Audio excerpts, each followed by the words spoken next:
Le son de Daphné s'y fait un bon bruit, hein, mes gars. Je te promets, je te promets.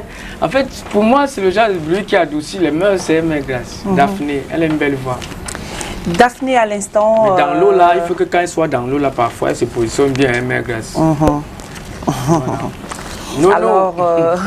Alors, on a Daphné à l'instant, en musique tout à l'heure, mais on revient bien sûr pour parler des choses, je vais dire sérieuses ou un peu compliquées, ou vraiment pas souvent. Pas commun pour certains. On a notre invité du jour, M. Nguindi Aoulé, Terence Aoulé Nguindi, qui est déjà sur le plateau. Bonjour Terence. Bonjour Terence. Bonjour à vous. Alors, j'espère que vous allez super bien et que votre week-end a été et que vous vous en sortez. Oui, j'ai passé un très bon week-end. J'espère que vous également. Oui, bien sûr. Malgré la forte pluie à Douala. Oui, c'est vrai qu'avec ce qu'il y a eu, c'était compliqué pour moi d'être là le vendredi de la dernière fois. Ben, on se Mais là, rattrape. je me porte bien. Voilà. Super Donc on se bien. rattrape, quoi, c'est bien. Alors, on parle aujourd'hui du bruit. C'est pas très connu de tous. On parle Oui. du bruit, oh oui. Ah bah oui, le bruit et puis quoi. On est habitué à vivre dans le bruit. On vit avec le bruit. Le bruit fait partie intégrante de notre vie Effectivement. aujourd'hui. Mais on ne se rend peut-être pas compte que c'est nocif à notre santé aussi. Effectivement. Alors le bruit, donc, c'est quoi? Qu'est-ce qui vous a motivé déjà à rentrer dans cette formation, pour commencer? Donc après, bon, baccalauréat C, j'ai effectué 2 ans de classe préparatoire. Donc je me suis renseigné sur la formation en France et j'ai vu que c'était une formation qui pouvait apporter des réponses aux problématiques qui sont réelles et grandissantes. Donc je cite notamment le bruit émis par les transports. Donc voilà, et on se rend bien compte qu'il n'y a pas que le bruit qui est émis par les transports. Donc on a les sources sonores statiques que j'appelle bruit émis par les chantiers, par les BTP, par le voisinage et par les bars. Wow. Donc je me suis rendu compte que la formation n'existant pas ici au Cameroun, et c'est elle qui offre des solutions, non seulement pour comprendre le bruit, mais également pour apporter des solutions et y remédier, quoi. Donc c'est pour ça que voilà, je suis parti en France pour faire cette formation. Est-ce qu'il y a une différence entre le bruit et le son? Oui, parce qu'un bruit, c'est un son qui est désagréable. Ah, et oui. un son, normalement, c'est une vibration de l'air. Donc quand on écoute de la musique, c'est de l'air qui se met à vibrer et c'est joué à une fréquence donnée. Et comme c'est une fréquence qui rentre dans notre seuil d'audition, on comprend le son. Voilà. Ça peut être agréable. Mais par contre, un bruit qui va provenir d'un défaut mécanique ou d'un défaut électrique qui n'est pas lié au son, mais qui est plutôt une perturbation, c'est ça qui agresse notre audition. Parce que ça se propage à des fréquences qui sont semblables à nos fréquences de l'audition. Donc il est important de souligner que l'oreille humaine, c'est entre 20 Hz et 20 kHz. Donc on perçoit les bruits et les vibrations dans les gammes de basse fréquence, de moyenne fréquence et d'autres fréquences. Donc voilà, quand on a une très bonne audition, mais par contre ça se détériore avec de l'âge par rapport à l'environnement où on s'y trouve. Donc, selon votre définition, ça veut dire que la musique de Daphné qu'on vient d'écouter là, ça veut dire que pour certains gens ça peut être un son, pour d'autres ça peut être un bruit. Non, la musique de Daphné, c'est un son qui se joue, mais tout va dépendre de la durée d'exposition, parce qu'il y a ce qu'on appelle la fatigue auditive. Vous pourriez apprécier la musique de Daphné dans un délai de temps peut-être réduit, mais par contre, si on vous la joue toute la journée, là, ça peut générer en vous une fatigue auditive. En fait, Je comprends mieux. Wow. Alors, c'est donc quoi les sources? C'est quoi les sources les bruits qui existent? Donc, il est important de bien dissocier. Il y a des sources de bruit liées au transport. Je cite ici l'automobile. Quand je parle d'automobile, je parle des véhicules automobiles, je parle des motos, je parle des camions et je parle également des avions. Donc, dans l'environnement, le bruit qui est émis dans l'environnement provient des motos, des voitures et des avions. Et le bruit statique, on parle ici plutôt d'un bar, d'une activité industrielle, d'un équipement, d'un chantier. Donc tous ces bruits-là en fait se propagent dans l'environnement et ils sont également perçus dans les habitations. Donc pour ceux qui habitent à proximité des voies ferrées par exemple, ils sont perturbés par le bruit émis par les trains. Et s'ils sont à proximité des routes et des autoroutes, donc le bruit peut être émis par les véhicules moto-taxi, mais également par le voisinage, le chantier, et tout ça se propage dans le bâtiment. Oui. Et donc, il est aujourd'hui difficile de cerner pour quelqu'un qui vit dans ce genre d'environnement d'où vient le bruit. Est-ce que c'est à la fois la contribution de la moto, du voisinage? Voilà, c'est très compliqué à cerner et à dissocier. J'ai par exemple mon voisin qui écrase les condiments en Mon longueur de frère. journée. Ouais. Il me fatigue. Si je pouvais brûler sa machine là. Donc, c'est Et autant puis de sa choses. machine fait un bruit bizarre. C'est pas bien synchronisé. Quand un client vient pour écraser le con, on est mal à l'aise. Mais j'aimerais vous poser une question à deux volets. Oui. Et pourquoi est-ce que le bruit n'est pas bien en milieu de travail? Et comment savoir même que notre milieu de travail est bruyant? C'est-à-dire que comment savoir qu'on est dans un milieu de travail qu'il n'y a pas de bon bruit? Voilà. Donc, enfin, il est vraiment important de souligner toujours la base. La base, c'est de savoir que l'être humain a une gamme de fréquences entre 20 Hz et 20 kHz. Donc, ce qui fait que... C'est-à-dire? Quand on dit 20 Hz, c'est la gamme de l'audition. C'est l'audition humaine. C'est-à-dire que vous comprenez tous les sons qui émettent des niveaux sonores à des fréquences semblables Inférieur à ou égal. celles, voilà, inférieures ou égales. Ok. Donc, comment savoir que vous êtes dans un environnement bruyant? C'est que le seuil d'audition, c'est 80 dB. Quand c'est à plus de 80 dB, là, vous êtes agressé par ça. Et maintenant, dans le livre que je présente ici, qui est le livre Bruit dans les transports, le bâtiment et l'environnement, ce livre vous montre effectivement que vous avez une perte neurosensorielle. C'est-à-dire qu'en fonction de l'âge, votre audition chute. En fonction de l'âge, à une certaine gamme de fréquences. Donc, ce qui fait que une nuisance sonore qui est à 80 décibels peut être très nuisible pour vous, mais pour un enfant qui a encore une bonne acuité auditive, ça ne pose pas de problème. Je comprends mieux. Donc- Il y a parfois, tu as à la maison, les enfants te mettent le son, ils mettent le volume. Ils comprennent. Et Ils sont à l'aise dans ça. toi, tu n'es pas à Je ne suis l'aise. pas à l'aise. Waouh. Voilà, donc et aujourd'hui, il faut comprendre ce qu'on appelle la pénibilité au travail.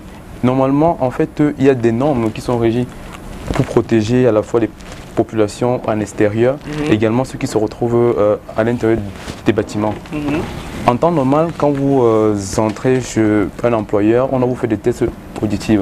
Et comme ça, ça permet de savoir dans quelle gamme de fréquence vous êtes sensible au bruit. Et donc, on vous fait porter des kits et des bouchons d'oreille. Et normalement, si l'environnement est très très bruyant, on va essayer d'évaluer en fait la perturbation d'autres corps, d'autres organismes à ce bruit-là. Parce qu'il n'y a pas que les bruits qui affectent l'audition. Quelque part, il y a ce qu'on appelle les vibrations. Parce que les vibrations, si vous êtes en contact d'une source qui vibre à longueur de journée, vous pourriez donc avoir des irritations, du stress, du tremblement à moyen et long terme, quoi. Et les maladies cardiovasculaires. Et quels sont donc les impacts de vibrations et du bruit dans, sur la santé et même les équipements Également. Voilà. Il y a ce qu'on appelle l'effet direct et les effets indirects. Quand il parle d'effets directs, ce sont des problèmes qu'apporte le bruit sur le corps humain. Il y a ce qu'on appelle la fatigue auditive. C'est un exemple du cas où si vous restez à côté d'un bar et que lui, à partir de 16 heures, il émet du bruit et une quantité de bruit supérieure au seuil requis par la réglementation. Entre 16h et 19h, 20h, ainsi de suite, vous êtes exposé. Donc il y a une fatigue auditive qui vous arrive. Vous êtes fatigué, pourtant vous n'avez rien fait. Voilà. Et maintenant, à moyen terme, donc, ça peut créer une surdité. Et si on prend le cas d'une femme qui est enceinte, par exemple, pendant le développement du fœtus de l'enfant, si elle est exposée au bruit, il y a certaines gammes de fréquences quand le fœtus se forme qui vont être impactées par le bruit. Et donc, quand l'enfant naît, il a une perte d'audition dans certaines gammes de fréquences. C'est vrai que parfois, il y a des enfants qui naissent et qui n'entendent pas bien. Parce que justement, la femme enceinte a été exposée au bruit parce qu'il se propage par les oreilles et les parois abdominales. Donc ça, ce sont les effets du bruit en fait. Et on peut également citer ce qu'on appelle la baisse de performance cognitive. C'est que si vous avez des étudiants ou des élèves qui sont à côté d'un environnement bruyant. Ça peut être et les motos, les voitures et ensuite une activité industrielle. Ces enfants-là sont perturbés par le bruit et donc ils ne retiennent plus bien leurs leçons. Et quand ils arrivent à la maison, ils sont très fatigués. Et vous également, si vous faites l'expérience, si vous êtes exposé au bruit à longueur de journée, vous serez fatigué. Franchement, en soirée, vous aurez des maux de tête, du stress également. Maintenant, les effets indirects du bruit, ce sont ce qu'on appelle des acouphènes. Donc, vous restez dans un endroit bruyant à longueur de journée et quand vous rentrez à la maison, vous avez l'impression que vous entendez des bruits. Pourtant, votre environnement ne génère aucun bruit. Voilà. Par ailleurs, il a été démontré dans certaines études et qui sont en train d'être approfondies, c'est l'hypertension artérielle et les maladies cardiovasculaires. Parce que si vous restez à proximité d'un aéroport ou d'une autoroute ou peut-être d'une zone à voie ferrée, en fait, le bruit émis par ces transports-là, si ça entraîne chez vous des réveils, voilà, des réveils constants et tout, et également, ça peut entraîner des nuits peu réparatrices. Et quelque part maintenant, ça vous entraîne des maladies cardiovasculaires. Donc voilà, ça ce sont des effets néfastes indirects. Donc l'hypertension artérielle, les maladies cardiovasculaires, les acouphènes et le traumatisme sonore. Comme vous avez parlé par exemple que vous restez comme ça, il y a un bruit qui est émis à un instant donné. Bim, voilà, et là vous sursauter. Et ça, c'est pas bon. Ça se répercute dans l'organisme. Et par rapport à l'âge, les personnes âgées sont sensibles à cela. Pourquoi? Parce qu'au fur et à mesure qu'on prend de l'âge, on a voilà, l'organisme n'est plus pareil qu'un enfant de 10 à 15 ans. Donc vous avez une sensibilité accrue. Et donc une perturbation et un bruit de klaxon et tout peut vous faire sursauter, des choses comme ça. Wow. D'accord. Et donc ça c'est sur la santé. Je ne sais pas s'il faut que je revienne sur les équipements. Oui, allons-y. Donc aujourd'hui par exemple, l'acoustique qui est vraiment la science qui étudie le son, au Cameroun et également dans les pays en voie de développement, c'est vu comme une science qui fait, on écoute de la musique et tout. Mais parfois on ne sait pas que si on prend le cas d'un automobile, un véhicule qui émet du bruit peut révéler un défaut.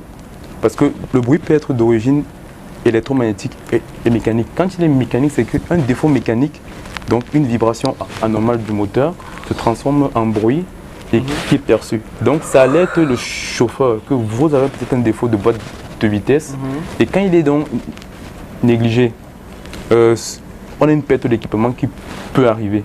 Si on prend par exemple les véhicules qui ont un certain âge normalement, qui émettent à la fois la pollution et du bruit, généralement on a ce qu'on appelle des silencieux, donc des tuyaux d'échappement. Ce sont des dispositifs destinés à limiter le bruit produit par les gaz d'échappement dans la ligne d'admission. On propage à l'extérieur. Donc quand votre véhicule vieillit et qu'on a une différence du pot d'échappement, de la ligne d'échappement, à la fois il émet des bruits et des gaz brûlés. Et donc ce qui fait que dans l'environnement, on a à la fois le bruit qui est lié à un défaut de ligne d'échappement et le bruit qui est également lié au gaz. Donc on est doublement pollué. Et donc comme j'ai pris le cas de l'automobile, même pour les motos c'est la même chose. Dans l'industrie maintenant, on a des machines tournantes, on a des grosses machines qui sont susceptibles de générer de la production. Il y a des bruits énormes. Et donc si le bruit est négligé et qui provient d'un défaut électrique ou électromagnétique ou mécanique, une perte d'équipement peut survenir, donc une baisse de production peut s'avérer.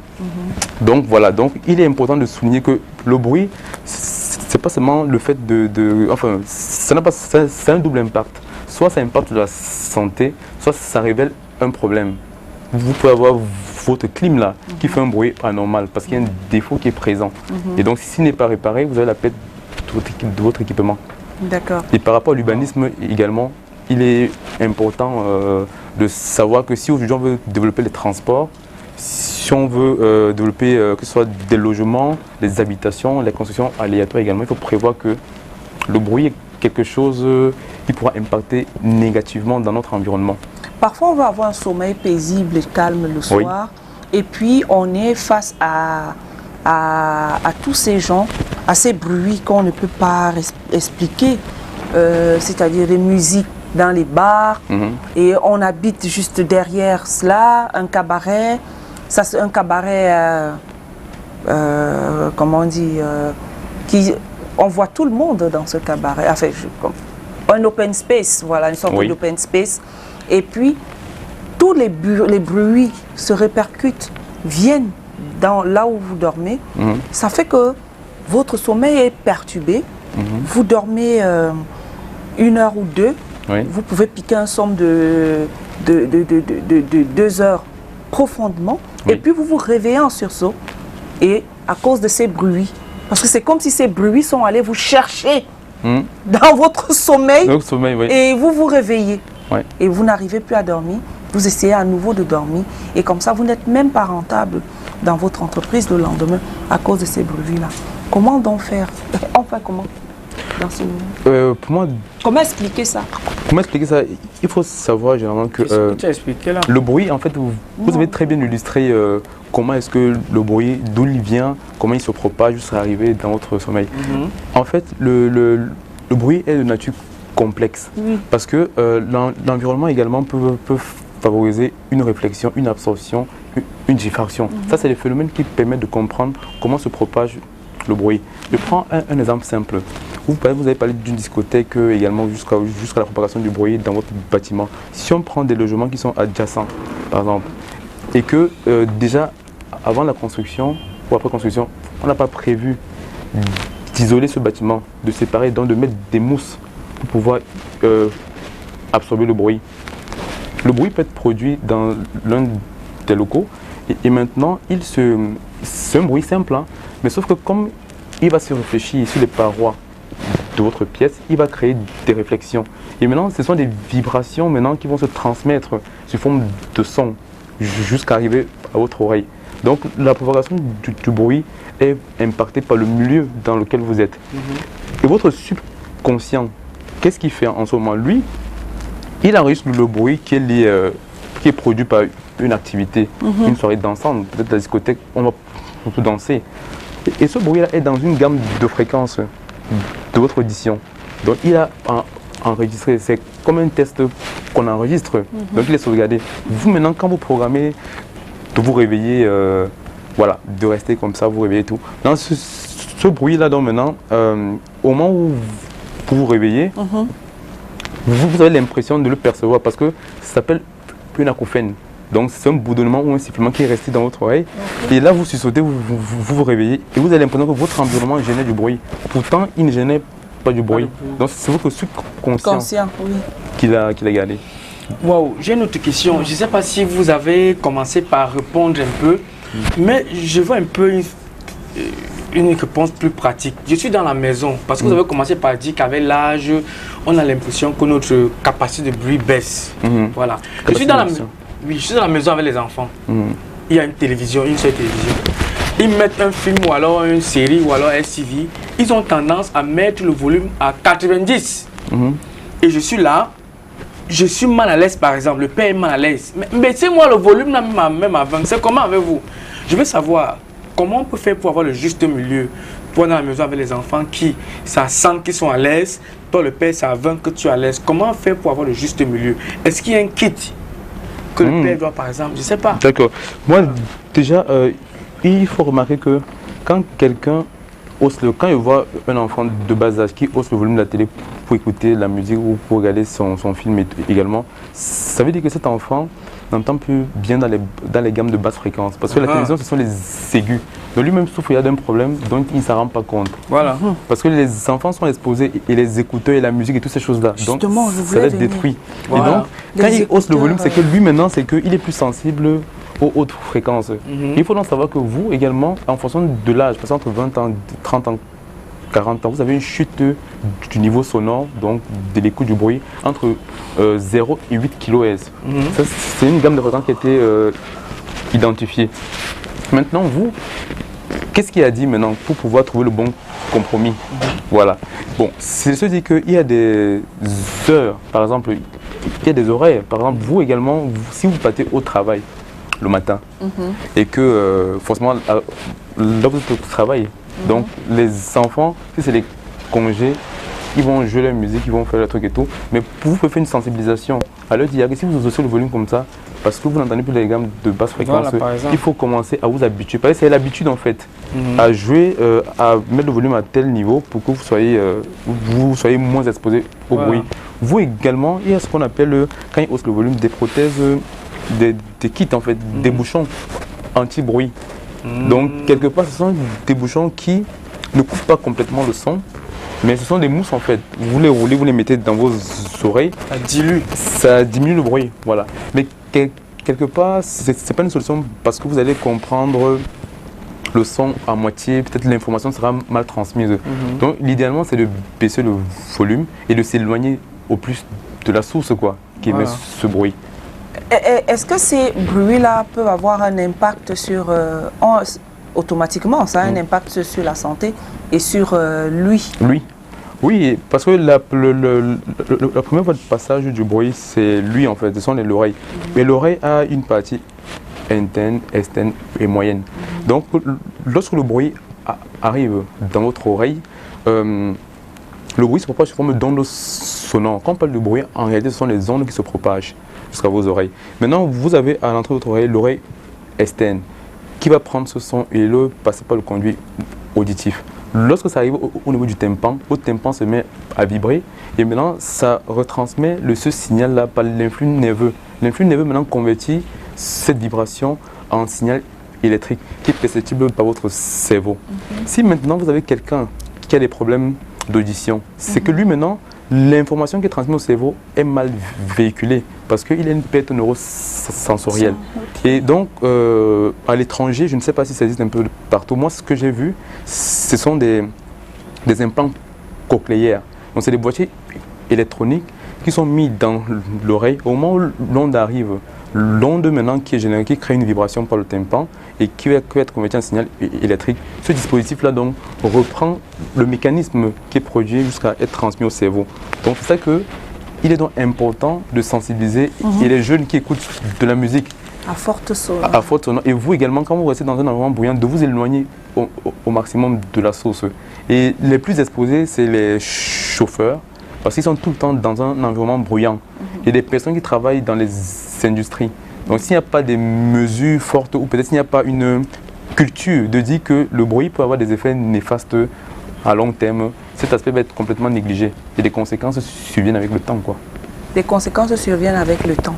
Et ces jeunes-là, aujourd'hui, comment on écoute ce bruit-là qui vient tout le temps perturber notre tranquillité, Ouais. Ça commence très jeune. Et au fur et à mesure que l'enfant grandit, Oui. ça baisse. Ça baisse, oui.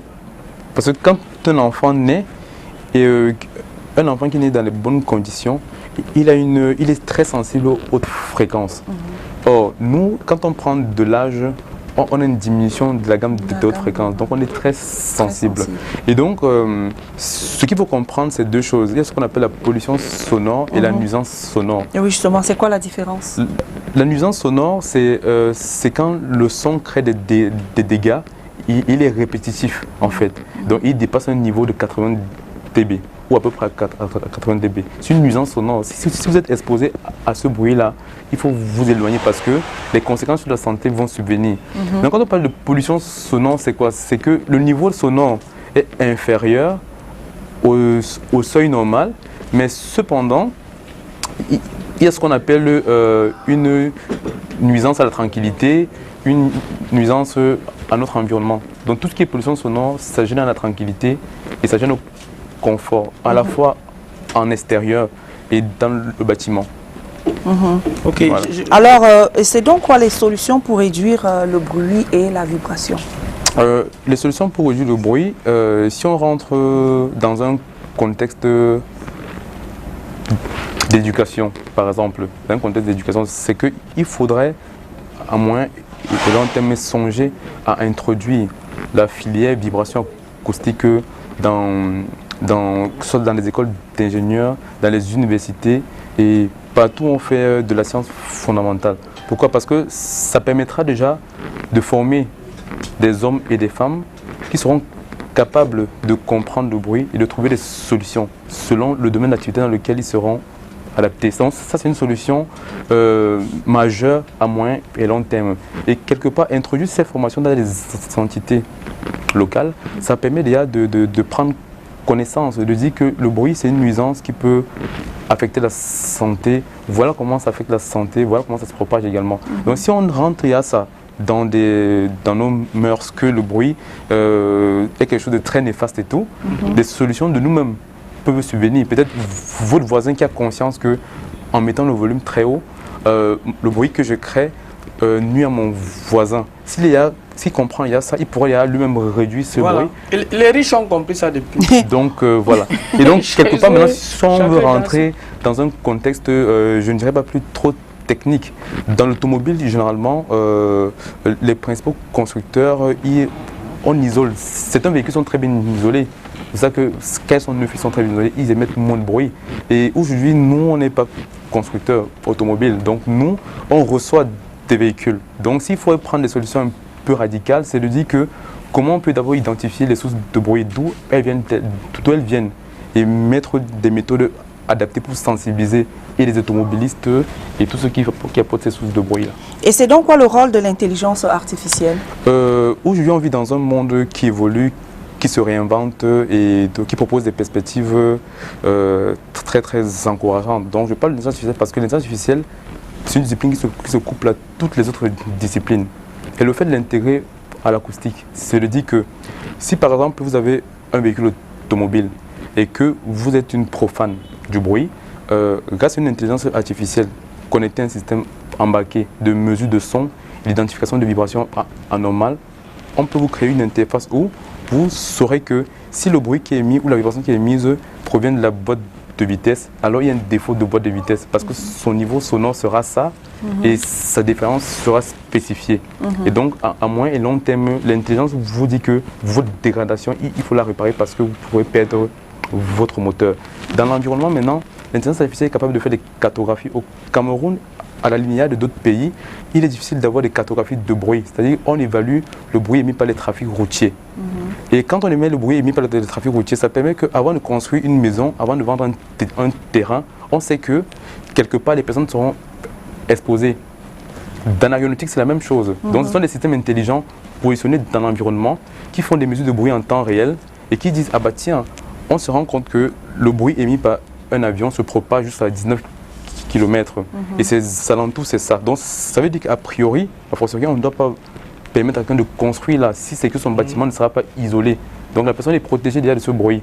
Et aujourd'hui, on parle d'urbanisme.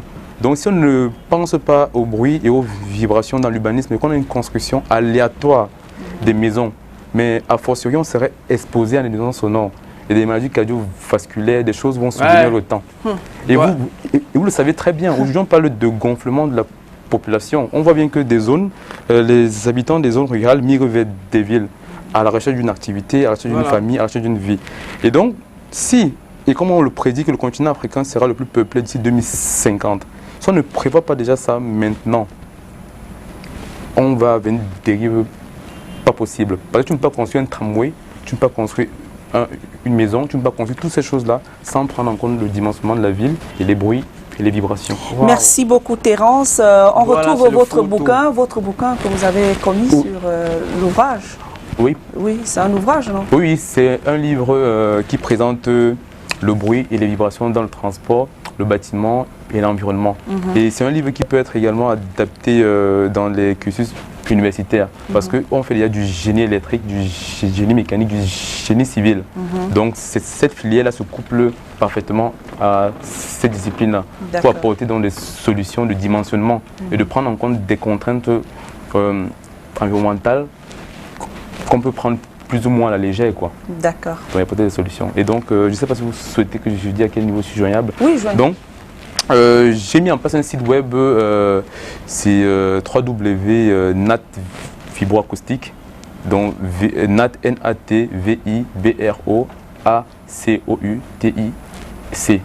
Vibroacoustique. Nat Vibroacoustique, avec un C. C. Oui, et donc je présente le livre là-bas d'un point de vue numérique, imprimé également. Et je publie des articles liés au bruit du transport routier, quoi. Et l'environnement. Merci beaucoup Terence pour cette intelligence. Merci de nous avoir éclairés une fois de plus pour on aurait souhaité encore vous avoir un peu plus. Ben, bon, c'est pas grave.